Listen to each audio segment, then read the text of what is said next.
people. You know when it's feeling right, right. It must be Angie on the mic. The man of the hour is here, ladies and gentlemen, Swizz Beatz. Thank you. Swizzy. Showtime. Hey, Sound. Swizz Beatz. Listen, if it wasn't for you, I don't know how I got through high school and college without Swizz Beatz. Oh man, I didn't make you leave the class. Oh no, you made me. So look, listen, I'm representing because you rep Harvard Business School. We're gonna talk about that. You did your thing at Harvard, but I had to show you the real HU, which was understand Howard University. I understand that. You know, but part of Howard's culture was always the homecoming. Big time. And I'll never forget one day during Howard homecoming, I'm on Georgia Avenue, and I see one of my favorite rappers at the time, Drag On. Wow. Drag On. Shout to Drag. This is how big of a Rough Riders fan I am, right? Like I'm like Drag On's biggest fan. He's still fire though. He's got to be. Still fire. He's got to be. He's still fire. I gave him a couple of heaters too. Yeah, just because. That's awesome. So he's still. So where is Drag On these days? He's doing his thing. He's been working. So I see Drag On. He's in this like Jamaican spot, and I go in there. I'm like, yo, Drag On is sitting here eating like this jerk chicken sandwich type of thing. I want that now. Right, look, the grill. So I'm sitting there and I'm like, yo, it's Drag On, and it was just crazy. But growing up, from the Rough Riders up until now, and again, like. So many of us has grown up off of Swizz Beatz. And the fact that here we are, the Carter 5 drops, and everybody right now is doing uproar off the Swizz Beatz. Out. Right. Like, crazy. I mean, come on. That's from the 90s up until now, pretty much. I mean, because, look, man, it's a blessing, but it's easy for everybody to do the fancy moves when Kobe, LeBron, or Jordan, or one of them not on the court. Right? I'm on the court now, so we're going to have fun. And I feel like I'm just starting. Really? Yeah, I feel like I'm just starting. I feel like it's a reset? Yeah. I feel like I'm, because I actually know what I'm doing now, right? I was too young to know what I was doing, even though I was doing it. I was just in my zone. But now I have purpose, education, plans, goals. Before I was just moving, you know what I'm saying? And I had to take that time to slow down and really execute a full vision/business plan. Yeah. So now they're going ready to see what it is. It's different. Is that you look at everything different now, way different, especially with the business. One of the things I really appreciated about you going to Harvard, I thought it was so important because we have a lot of artists. As artists love the art, right? We love to create, but we don't understand the business. I tell them all the time. And it's the biggest mistake to get into the business with your art and not know the business or learn it or study it or figure out how to grow, right? Like for me, it's radio. I always love radio. I would do when I found out you can get paid to do radio. I was like, what? You make money doing this? That's great. Facts. But when I got into it, the first thing that drew me though was the business, because I looked at sales and I looked at the owners of the company. I looked at how everybody makes this money, right? And it trickles all the way down at the bottom is us, the artists. And we're the ones that are creating the content. We create the culture. You were speaking from my brain. Yeah, but it was all these people up top. But, sometimes people get upset about that. Or you could say, wait, let me learn it. And I love that you, especially as such an amazing artist and creator and producer, you went back to school. Like, I think that says something to so many other artists as far as getting that education side. Talk a little bit about the business. I feel that not having an education for our coaches more deadly than gun violence and drug addiction. Not because when you're not equipped to go out there in the world and be a human, right? Just simple as that. Then your level for destruction is very high, right? Because a lot of things that's happening to our coaches because of people not being educated. Absolutely. And not communicating or know how to communicate, right? And when you step up your levels, we can get into something right now, right? And if we're both uneducated, you know where that's going to go, right? But if at least one of us are educated, I can say sorry. You know what? I ain't even mean that like that.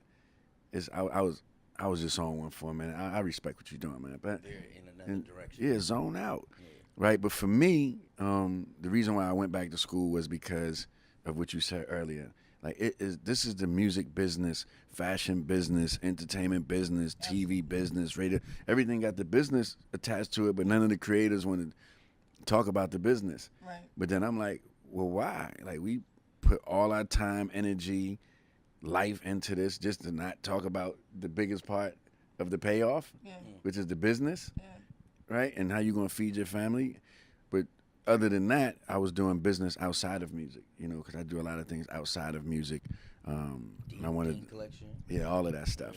You know, I wanted to diversify my portfolio and just show the youth that you don't only have to be a rapper or a producer or a DJ. You could do anything you want to do. So I started designing and then started bringing big companies together, mergers and acquisitions. But they was treating me like just like a music guy still. Right. You're the cool guy. You're the culture. Yeah. He brings the culture to Yeah, the but- The business. cool factor to this. Yeah, but at this point, I'm bringing a damn near $1 billion to the table, right? Right, So I'm right, bringing right. the companies together, but they're still like, oh yeah, you know, he's amazing with music and this and that. I'm not Swizz right now. I'm Kasim.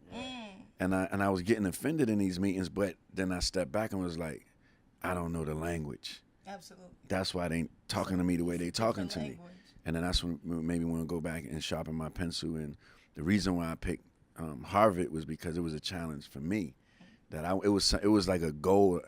They turned me down like 3 times, right? But I got kicked out of every school I went to, and to finish up strong in Harvard, that was just something I wanted to get back to my family and to my hood and everybody that feel that we so far down that we can never get to it, right? But you know, it doesn't have to be an Ivy League education to sharpen your pencil, right? I chose Harvard because I just wanted to just do something that nobody thought I could do, right? So, but that's just the zone on that. What was the commitment for that? It was like 3 years? Because Yeah. the focus was like ownership. Yeah, it was a serious class because it's all of the owners around the world, all of the presidents around the world, and it was teaching the owners and presidents how to manage multi-billion-dollar companies. Wow. Right, so everybody in there was serious. All Fortune 500, the owner of the telephone company in, you know, India, gas companies. You know, this is my new team, by the way. It's like 600 of us. Look at the network. Yeah, the the network that is comes like out of globally that. 600, super powerful. You know, because I had 2 cohorts. Because I took a time out to do no commissions, which I built in school, right? I gotta ask, I got questions about no commissions, Yeah, by the way. yeah. So I built. I got in trouble for building it until I told my professor what I was doing because I was buying domains and buying properties in school, in class. But the professor was like, you know, why are you online and I'm going through this. You're going through this case study. What we doing? And I said, you said that move on the idea as soon as it don't waste no time. I said, so I'm in here. I bought all these names, you know, for this concept. I'm going to start calling no commissions. And then once I explained it to him, he was like, wow, then the whole class clapped and everything like that. But, They like the idea. yeah, it was a good. I mean, I was the only African American from America, like in my class. Wow. You know, everybody else was from everywhere else, but even you know, you had Nigeria, you had Africa in the building, but for some reason, a lot of them didn't think that we was the same type of black. Yeah. True. I was like, what are you talking about, man? We're brothers and sisters in Yeah. here. Let me ask too, like, did it feel intimidating going through that process? And because one of the things I think when it comes to our education and lack of education in our communities, what happens is the young person that doesn't know how to read, right? They don't want anybody to know that they don't know how to read, so they may act out or they may do other things to kind of divert the attention away from the fact that they don't know how to read, right? Facts. Because that's what happens. Instead of us being uncomfortable and saying, okay, let me learn this. Let me be in this room of people where everybody is smarter than me. question. A lot of times we get intimidated, we get scared, and we retreat. So what made you stick it out? Like you said, it's got to be intimidating when you're sitting with those types of people, you know, on those levels. What made you say, look, I'm going to keep going. I'm going to sit in here, and I deserve this same seat as all these other guys. I mean, you're good. You're good. You're good. For me, I definitely was nervous because I was the only person coming from our side of the culture. Right. Right. So they didn't know I was Swiss, by the way. Like, until my wife came and then it was over. Right? you know, she blew up my spot, but I had like a Came to good. pick you up from school one day, or Yeah, like she came, pulled up, and they was like, I think Alicia Keys on campus. I'm like, chill. we supposed to be off campus. She wanted to see my my dorm and everything like that. Oh, that's right, because you stayed on campus. Yeah. She came to your dorm room? Yeah. You had girls up in the dorm room? I had my wife in the Well, dorm your room. wife. I'm joking. She But, came to the dorm room. Yeah, it Check was you lit. out. We was lit in there. But yeah. So, what the hell was I saying? You're Okay. in it, like just being in a different, right. being in a So different league of people. right. So nobody they don't know who I am. Right. There's no Swizz Beatz on my tag. You know, at this time, I'm one of the co-owners of Monster Technology, which helped me get into that particular program. Okay. Because I was a majority shareholder in the particular company at that time. So, you know, it was based on revenue. It was based on different things. Like, this is not a class where you could just pay to get in. They have to pick you to get in. Notice I said earlier, You got they denied shut my several ass down like 3 times, but I still kept it going. I just was like, just send it again, send it again, send it again. But what I learned from being in that class with all of those people that way more financially set than me and experienced. I had people in my class that was 60. You know, I was probably the youngest in my class as well. But I noticed that everybody is not as smart as we think they are. Right? Even the billionaires that were in my class. Right. Like, it was situations where people couldn't even answer the evaluations of their own company. Wow. When the professor was throwing it to them. It's not my company, and I can evaluate your company. So a lot of people that's in that chair of being smart and this and that don't really do the work. So when you put them on the spot, it's like an empty box, right? So don't worry about what other people think. Take your chance, because we're gonna take our chance on the streets. We're gonna take our chance risking our life. We can't take our chance in raising our hand and getting the wrong answer, and then get corrected and learn the right answer, right? And so, like, I started sitting in the front of the class, because, you know, I'm from the hood. The first thing I'm gonna do is sit in the back on the left and just post up. I'm like, what we doing in here? Let me catch the vibe. Right. And then something crazy happened to me. I went back to my dorm, to my room, and I sat in, and I was like, damn, like, this joint is small, right? Because I could put my hand on the dresser, like, from the bed. I can move everything just from the bed. Computer, do whatever, right? And then because a couple of people went to the hotel. They got hotels and stuff. Then I was like, wow, this same room could have been my jail cell. It was the same size, the same everything. But I'm in here furthering my education and sharpening my pencil. So when that hit me, I moved to the front of the class, and my goal was to answer like 3 questions every class, even if they was wrong. 3 questions every. So that you made that your point. Yeah. To say, you know, I'm gonna hand up. I'm gonna speak up. Yeah, and 90% of my answers were right. Go figure. Like, surprisingly. You're like, I know my stuff. Some of them joints I was joking. I was like, and I'm like, exactly. He's a genius. Finish it. I'm like, damn. You know, so Now I gotta. we smarter than we're naturally smart. Absolutely. Like, the one thing that we have in the culture, and no disrespect to my business partners and everybody like that, I love y'all, but y'all don't got common sense. That's the common sense. Not common. I'm trying to tell you. It's not common. Like, that's what I was facing in my class, was a lot of people don't have common sense. Like, they'll walk in the street. I mean, the light is red, but the car's coming fast. Right. But he's supposed to stop, or he's gonna get a fine. No, he's gonna hit your gonna ass. hit you, right? Do you feel Like, do you feel like us like having survival skills kind of comes with that? big time, naturally. I mean, that's why we still around after everything we've been through. Yeah. And, you know, just coming from Egypt, I really understand. Like, if you get a chance to go to Kemet, which is the real name, and sit down with a chematologist that can specialize you on the real way. No disrespect to the European way, but the real way, and really know why we're so fed and why we're so powerful. It's literally written in stone of why.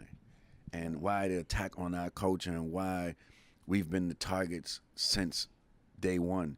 It's because we're that powerful. Like, are you paying attention to something or someone that's not a threat to you or not a problem? You'd be like, oh, that's just you're gonna keep it moving. But if everybody's aiming and stealing and doing this and trying to, Right. and then we still coming up out the water, that's serious. Right.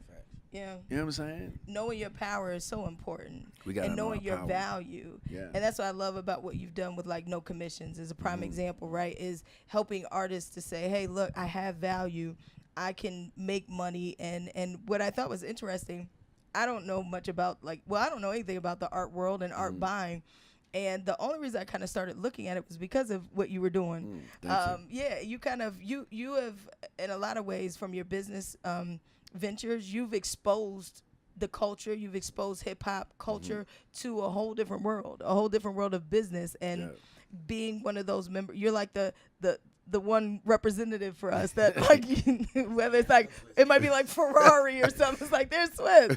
You're like, wow. McLaren. Yeah, McLaren. It's like Swizz. There he is. You know. But with the art, with No Commissions, I love the idea that the artist gets 100% of what people pay for their artwork. Correct. Absolutely. And but now my question to that though is, you're the creator of the platform, but how would you be able to make money? Like when you're in the class or you presented that to the class, how did that become financially like sound for the creator of the platform if all of the money goes to the artist like that? Because isn't that what the music business, all these things are kind of built on, you know, okay, the artist creates it, we give them a platform to sell it, and then we take our profit and give you a little bit or whatever.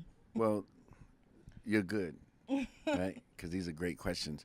But first and foremost, I just wanted to do an event that didn't take from the artists, right? Because they always, people are always acting like they're giving us something, but then they taking something out of our other pocket while they're giving us something.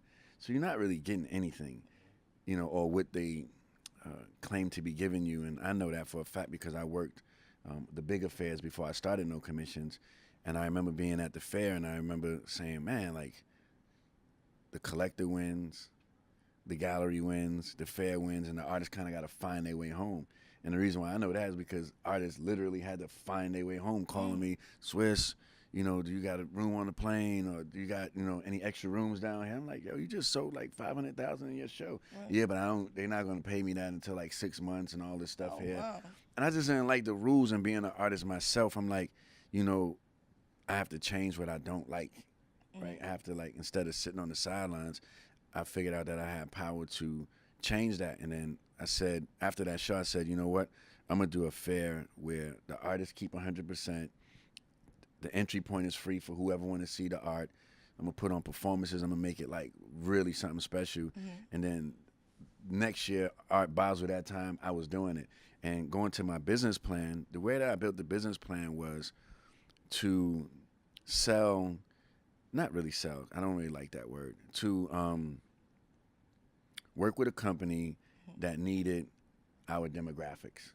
Oh, okay. Right? Okay. So my deal with Bacardi was, and still is, you know, to bring the demographics that's of age and that might want to try their product and put them in front of it. Got right? it. So that's my deal. So I don't have to charge the artist because I'm not a broker, or dealer, or a seller of art anyway. So why should I charge the artist when I don't have a gallery, right? The world is the gallery for me. And I'm already getting taken care of by Bacardi for things that I'm doing for them. Got it. Right? Okay. So that's how I wrote the business plan. But what most people would do is take the Bacardi money and take the artist money. Right. They would take a percentage or probably a I bulk of it. Yeah, I mean the key to the whole thing is not being greedy. And that's just everything. Yeah. And that's what's wrong with a lot of things in America. Like, everybody's just greedy, right? So, like, what I'm fighting for now is the royalties on resold work from artists. You know, like, the artists, I do music, you paint, I get a royalty when I do. Why you can't? Painters don't get royalties. No. Once you sell that work, it's gone. But at Sotheby's last week, you know, we had a breakthrough moment. I had a seller volunteer to give royalties to Kerry James Marshall on a particular work, which is, it never happened in the history of art. In Sotheby's, by the way. Oh, that's awesome. Right, so it's some news. They wrote about it and everything like that. But it's, it's a whole big thing. Yeah, it's like you're sometimes you gotta force that change. You gotta disrupt the industry a little bit, right? You're a disruptor. I love disrupting. Definitely a disruptor. Speaking of disruption, though, when we're talking about the music and just the music business, right? Like you're looking at streaming is the big thing now. You're looking at just the way people create, right? So again, going back to when I'm growing up, it was Swizz Beatz, it was Timbaland and Missy, it was Pharrell. I mean, these were, if I knew a Swizz beat, like the minute it started, like before you even say Swizzy, before you even say Showtime, I know it's a Swizz beat. I could listen to a record with none of your ad libs on there. I know it's a Swizz beat, you know. But now you've got with streaming, it's opened up the market for all kinds of artists, producers. Everybody's able to create. Everybody's putting it on these platforms. What are your thoughts just seeing this breakout of just more freedom? These platforms, I guess, have kind of created that freedom, but then how it's disrupted the record business, right? Like no longer, to me at least, it seems like the labels don't have the same power and control that they used to. What are your thoughts on just seeing that change and that disruption due to streaming? Is there good, bad, or kind of a little bit of both? I like change. You like it? I like change. I think that the industry was behind in its business plan for many years now, you know, which is the reason why I took such a big hiatus from music, was because I didn't like a lot of the business, right? And so, you know, a lot of people would never sacrifice that cash flow, right? But for me, it was more about my integrity, which is the reason why people all of a sudden stopped hearing me doing music like on the on level, like right now you could tell like I'm purposely in it, right?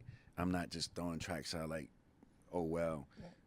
But I had to leave music to go, you know, find other ways so I could be happy with music, right? Okay. Because I'm like questioning like, okay, well, who wrote these rules?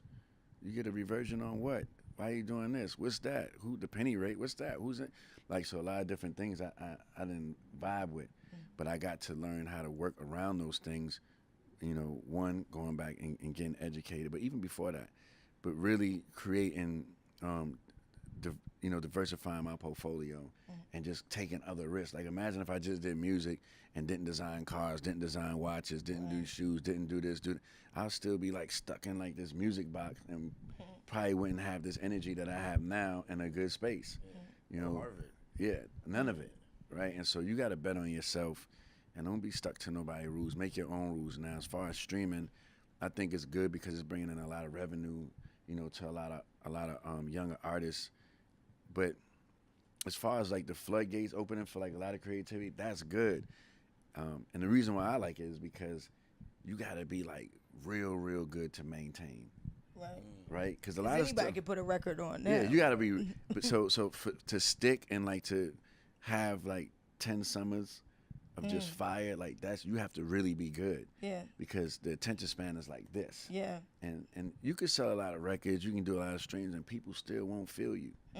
Right. And that's why the way I worked on Poison was something that you could like take with you. You're not gonna like eat the chips and leave the bag there. and get it, like you're gonna be like, I need to take this with me. Yeah. Speaking of, No, and also too, since you produce, you always talk about like how you don't sample a lot. I noticed that a lot. Is that like a thing you do on purpose or like? Yeah, I sampled on the Wayne track. Now, you rarely sample. It's rare. I mean, it's very rare. You know, like before, those are my competitive rules, right? Just because I really had what I felt was competition. You know, from Pharrell, Tim, and like.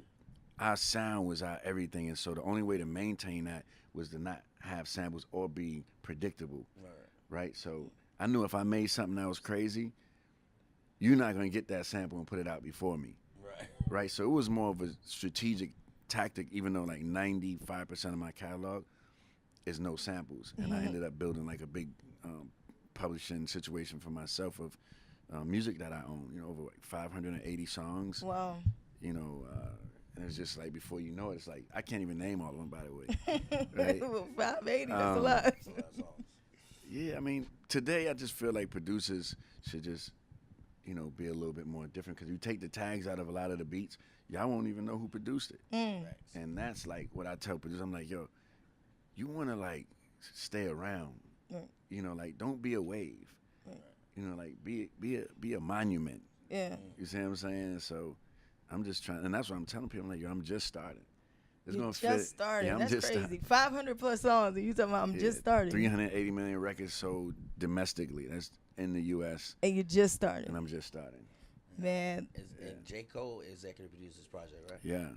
That's amazing. Yeah, because a lot of people from my generation, they like to hate on the young artists that's coming up. When I'm like, I can't hate on the young artists. I was the young artist. Right? And in my generation, I still am the young artist. I just turned 40. Everybody's older than me. From Kanye on down, everybody's older than me. Pharrell's older than me. And they got more experience than me. But why should I be too good to, like, not give J. Cole his props? Yeah. When I listen to, like, things he told me to do on this particular project. And it's like, we should come together no matter the age group. Like, we like to put a number on creativity when Luther Vandross was Teddy Pendergrass, even Michael Jackson, he was going too soon, but a lot of the greats, look, the Temptations are still on tour. That's true. Went to see them at Wolf The Trap. only time you need to worry about age with music is if you don't plan on being around that long with your quality of what you're doing. Right. You should always be able to do music. Why is rap the only spot you feel like folks don't really take to the older generation, like Big Daddy Kane and stuff, Rakim, like that? I feel like they should be like selling out arenas to me. They on tour. Yeah, no, for sure. But I feel They on tour. like the youth don't necessarily respect them. It's just a different vibe. I mean, it'll catch up. Everybody want to be young and they want to be whatever that wave is at that moment. Right. But they're gonna grow out of those waves. I done Right. watched waves from '98 to 2018. Yeah. I can predict the future at this point of what's gonna happen. Right. Right. So you just have to know how to just maneuver and just be wave proof. Yeah. You know what I'm Wave saying? proof. I like be wave proof. Let me ask before we wrap up. F the MAGA hat. Are we gonna get that? Is that a track that's gonna be released? Because she got I mean, listen. Not that I'm a rapper or anything, but look, when I heard the beat, I saw your post the other day, and it's interesting because Ye has said, like, at one point, early on from day one, he said Swizz is the greatest rap producer, like, of all time. Right. And so I think he definitely looks up to you. You're a mentor to him. And I think, what is your thoughts just kind of seeing what's happening, but then you responded to it, and then you killed it with the F the MAGA hat beat. It's tough love. Tough love. It's tough love. That's been my brother for many years. I might not agree with everything he's doing, especially playing around with that particular hat. I support all the good things that he's doing. He's doing a lot of give backs and good intentions. But negativity, I don't care who it is. I'm not going to support that, right? And but he gotta figure it out, and that's something I realized even after I post. I'm like, yo, I have to let that man like figure it out because he's still figuring it out, and he got a lot on his plate. He got a lot of different things going on. We could obviously see he got a lot of things going on, but that's just how I felt that night. Do you think we should all just kind of leave him alone to figure it out? Like, because it just seems like the more attention that he gets off of this stuff, the more it kind of fuels maybe the again, like him kind of openly questioning, trying to figure it out. But it's like he's trying to figure it out in the public eye, but the public is roasting him. The thing, I think he got good intentions. I just think he need to, as a brother, and I told him this already, I think he need to confide in his team more before making moves and come out with a real game plan. So when you coming out and you making strong statements, really understand the statements that you're making. Now, if you clearly understand 100%, then you're accountable for your actions, right? But educate yourself to a real high level when you want to play on that high level, and don't play with that. Like, but he can play whatever he want to play. I felt how I felt. He's still my brother. I'm giving him tough love, and it just is what it is. I'm not, what I'm saying? Like, everybody's just like, I'm gonna leave it alone. Yeah, you'll leave it alone. Yeah. Well, on that note, man, Swizz, thank you so much for stopping by and hanging with us. The new project, which is, we can pre-order it right now, right? Yeah. November 2nd, Poison. Poison. And you got Yeah. I love how you kind of, like, you got your record with Lil Wayne and he got his record Yeah, with you. yeah. Was that kind of planned? Was that pre-planned, or It wasn't really pre-planned. It just it just happened that You way? knew It just that kind of song was came gonna together. go. oh, I knew it was gonna. You knew. But I did song I did that song like a day and 2 days before the album was like came out. Wow. Really? Yeah, that's the last record on the album. 2 days. Did you know the response was gonna be like how it is now? Because I feel like that was the immediate like favorite record. And I don't know if it's just because it transformed us back to like Harlem Shaking. I don't know if that's the Tempo, like, man. Tempo, folks love that tempo. That Tempo bounce. is crazy. I mean, the thing is, it's happening even outside of the East Coast, Yeah. right? It's happening everywhere, and that's why I thought it was fresh, because it's like if it was a New York artist on that beat, I think people are like. I don't think it would have done the same. I would never give a New York artist that beat, but giving Wayne that beat, it just the juxtaposition of that was just At the special, time, too, right? yeah. And it was like I know it was gonna force him to have some fun. Yeah. You know what I'm saying? Like we just seen him do the challenge with his kids. You never see that. Yeah. Yeah. You know, so like that's, you know, you want, as a producer, you want to provoke the artist to have fun and to step outside of their comfort zone. And so like, you know, even like my record I got coming out tomorrow with Young Thug, like y'all never heard Young Thug like this, ever. Remember I told you? I heard the little snippet of it on your Instagram. It sounds like it's gonna be. Nah, he snapped. He went crazy. He snapped, Went trust crazy. me. Now, because you're doing a video. Are you doing videos for, or is that video? Yeah, the video come out tomorrow too. That's tomorrow. Yeah, Okay. I'm 7 videos shot already. You're like rolling. You're just like, Yeah. let's go, because you said you're just starting. I promise you I'm just starting. So considering that you're just starting, right? Then, and you said you could predict the future. What's in the future for Swizz, and what's in the future for us music fans and music lovers, well, as far as what you about to I'm bring? gonna start with Poison right now. Okay. And then we're gonna Poison. Then I'm gonna do Beauty and the Beats, which is my R&B album. Then I'm gonna do Return of the Showtime, which is an album full of energy, like the Uproar joint and Party Up and all those things. Then I'm gonna do Global Mindset, which is an album where I'm working with Wiz Kid and Burna Boy and everybody from around the world. And then I'm gonna go back and do Poison Part 2. I'm gonna do, right? So those 4 boxes are what I'm gonna be operating out of, right? So you know what you're gonna get every time, right? Instead of trying to cram everything on one album, it's just like, no, this is the hip hop joint for real. This is the R&B, this is the energy, and this is the global. And so those are the places y'all gonna be getting annoyed from me. I'm not gonna. It's gonna be music time, but we're gonna have fun with it, you know. Nice. Well, I love that you're still having fun. We're still having fun enjoying your music. Keep doing it. Thank you so much for spending time with the Yeah, Angie yeah. Ange Morning Show. Money here, he's a great producer. So we do this sample challenge every day because he's the connoisseur of the music. Oh man. And he used we did Fancy. We did the the Fancy. sample from the Yeah, yeah. Fancy beat. So he plays the beat, and I'm like, yo, what? He plays the sample. I forgot the band.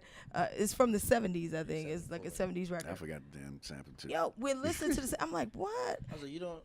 I could not catch it until there was like this one part that sounds like it's looped almost, and then it was that part, yeah. And I said, oh, but it was actually Zeppelin, our producer. He heard it off break, but it took me about 5 to 10 listens to really. man. But it's just incredible what producers do as far as creating a song or taking a sample or starting with the keys. Even with off of Poison with Wayne, right? Like I hear the keys, the melody, and it, the taking the piano like that, and how you guys just put a record together is, that can't be an easy thing. And I just appreciate the art and people who are Thank still you. creating art. And keeping that Key skill words. in mind. Yeah, art. Key Yeah, words. yeah. There's something Key about words. the art. I mean, it just keeps the music alive. It keeps the spirit alive for people, Definitely. and they we gotta need that. continue doing the art. Yeah, We gotta get a no commission here in DC too, man. Yeah. That would be dope. It's on the list. Okay, Yeah. we gotta do. Yeah. It's on the list. I love no commissions. Actually, It's I super love fun. what it's about for the artists too. So thank you, sis. Thank you for your musical contributions all these years thank you. still So- going. I said, Zeppelin tells me all the time, like you gotta stay with it. You gotta keep up, right? Like Yeah. I'm just 11 years in Y'all here. doing a but- great job. You're doing a great job. Yeah, How do you stay fresh though? Like, do you feel like, or is it just a natural thing for you? Or do you feel like in your mind, like, okay, let me stay with what's going on, or You can stay with what's going on, but my goals I set is out of this world. right? So things that people are cool with, I'm really not okay with. Right? I'm not cool with just being cool. Like I want to be astronomical with this. right? So set your goals like super big, and you're gonna have to. And if you're really chasing them, you're gonna always be performing above what you want to do, and then I think that's gonna keep you fresh because somebody might just be cool with you having an apartment. And it's like, nah, I want a town. True. You know what I'm saying? Like, and just stay on their necks like that. Dream big, astronomical. Yeah, sky's not the limit, it's just a view. Yeah, and the legacy you're leaving is pretty dope. Shout outs to Egypt. He's pretty nice on the keys, yo. Yeah, Egypt with the Kendrick track. I was Yeah, like, MPC 1000 going crazy. Yeah, he's going crazy. He got some new ones too. he got new stuff. Yeah. Is it gonna be on Poison or? No. Oh, okay. I think he's doing his own thing. He's dropping his own Yeah. work. Well, shout out to Egypt, man. Tell him keep doing it. All right, they telling us we gotta go. Yeah, We've showtime. had enough. I'm talking too much. Swizz Beatz, ladies and gentlemen, it's 93.9 WKY. Zone. You know when it's feeling right. Everybody